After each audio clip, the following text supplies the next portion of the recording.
Sino man yung naghahanap ng preskong isda ay nandito lang sa Langihan Public Market. Dito sa Langihan Public Market ay maraming dadating na preskong isda na nanggaling sa Surigao, Del Sur at sa Hinuog at sa Buena Vista. Nanggaling din sa iba sa Jinsan.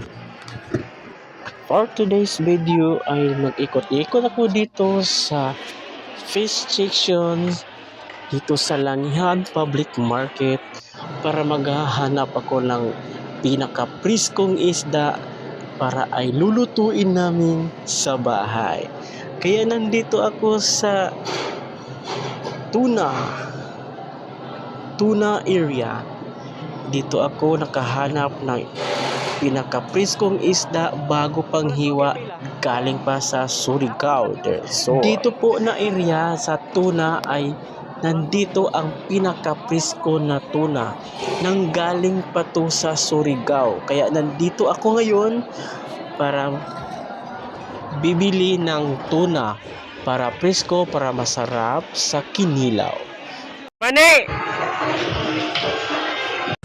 Thank you guys, thank you for watching and don't forget to like and share.